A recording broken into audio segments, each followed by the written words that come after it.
Did you know in The Dark Knight, you can see how the Joker made his escape from the interrogation room? We get the epic scene between Heath Ledger and Christian Bale, in which Batman beats and throws around the Joker while interrogating him. And at one point we can see the Joker get thrown into glass, shattering it. When the Joker is left alone afterwards with Detective Stevens, you can see a shard of glass behind his head that was from the interrogation, and that he would then use on the detective to escape from his cell. Did you know in 21 Jump Street, the movie takes place in the same universe as the TV series? If you were only introduced to Jump Street by the 2012 comedy, then you probably don't know that it was a TV series beforehand. Towards the end of the film, we get a hilarious cameo by Johnny Depp, who was on an undercover mission for 5 years, and he reprised his role as Detective Tom Hansen, a role he had over a 4-season course back in the 1980s. He's also alongside his TV co-star Peter DeLuise, who's reprising his role as Doug Penhall. Did you know in Avengers Infinity War, Chris Hemsworth and Chris Evans improvised the comedic scene together? Throughout the high-intensity action sequences of the movie, we get some lighthearted comedic moments too. One of which was a scene between Captain America and Thor when the two reunite on Wakanda. Captain America and Thor jokingly share a conversation about stealing each other's looks with Thor's new beard. But this wasn't a part of the script. Chris Hemsworth and Chris Evans improvised the lines as they thought each of their characters had known each other long enough to have that kind of banter with one another.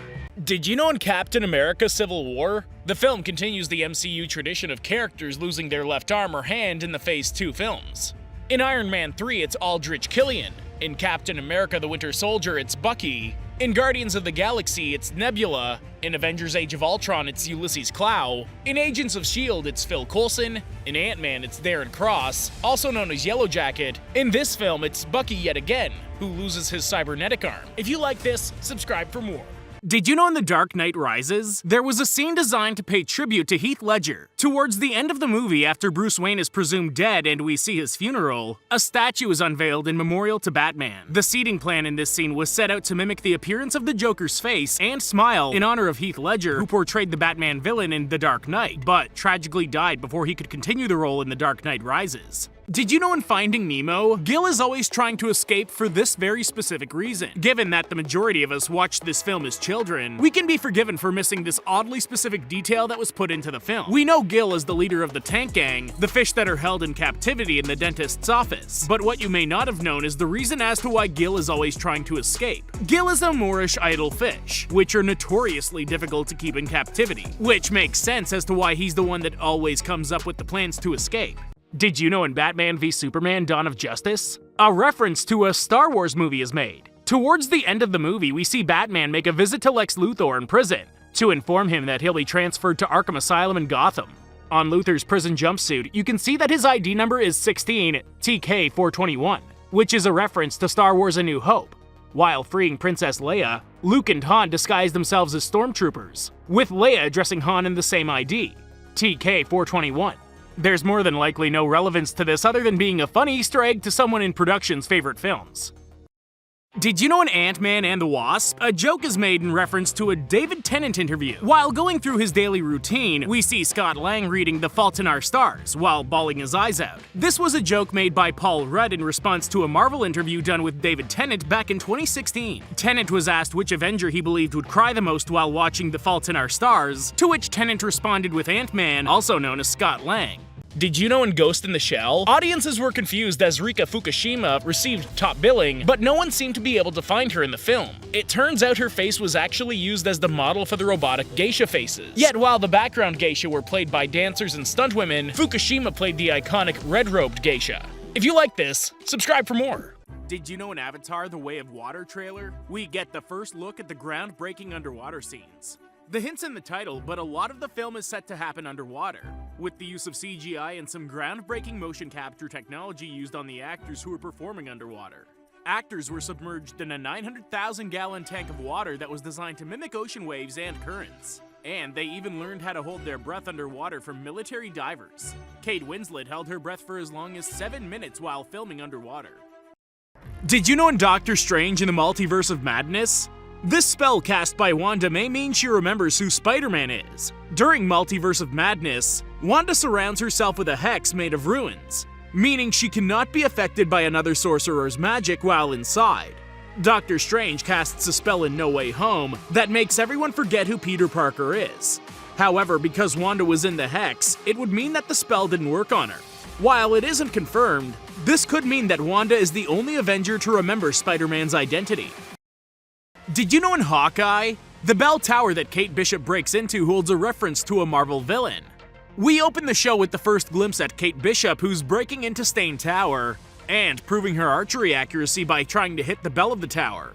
The sign on the front of the tower reads, "Rededicated on July 1st, 2006 in honor of Obadiah Stane." Obadiah was Tony Stark's villain in the very first Iron Man, the film which kickstarted the MCU, and the tower may be a reference to Obadiah attempting to compete with Stark Tower.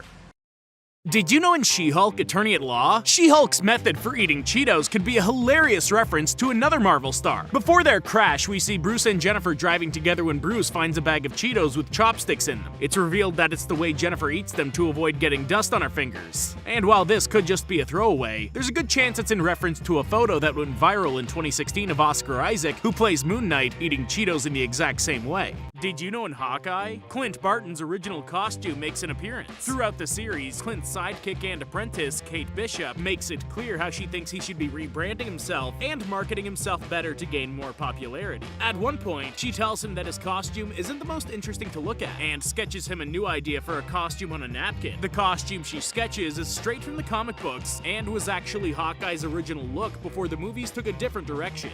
Did you know in Elvis, after spending 2.5 years working on this movie, Austin Butler actually ended up going through an existential crisis? He was very concerned that he might fall into a depression, so he confided in Baz Luhrmann and Tom Hanks. Baz suggested that he should jump right into something else, so Austin went on to work on Masters of the Air afterwards. If you like this, subscribe for more. Did you know in the Ant-Man 3 Quantumania trailer, rings seemingly continue to play a huge part in the Marvel Cinematic Universe? We get the first look at what seems to be Kang's universe that's surrounded by multiple large rings, formed around buildings that seem to be a source of power. The rings appear very similar to the ones we've seen in other MCU projects, such as Shang-Chi and Ms. Marvel. And while we don't know what way it'll play into the film, it's worth noting the importance of rings in harnessing power and showing pathways between worlds. Did you know in She-Hulk Attorney at Law, a reference to She-Hulk's comic book origins is made? While being chased down by a group of reporters, Jennifer Walters is asked, "Is there any truth to the rumors that you got your powers from a mafia hit gone wrong?"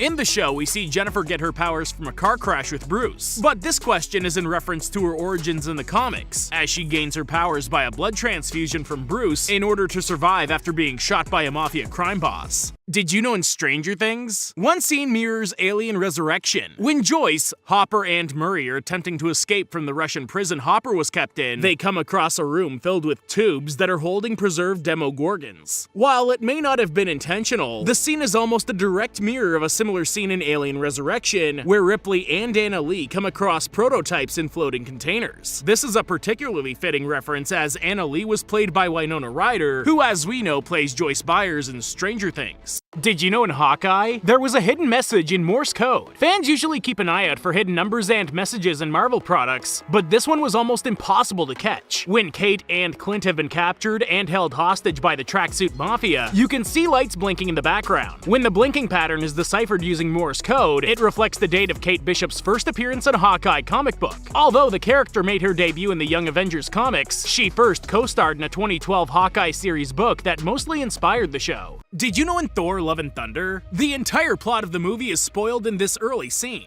Whilst Thor is giving a rousing speech to the people of New Asgard, he's interrupted by the sound of Meek writing and drawing on the whiteboard.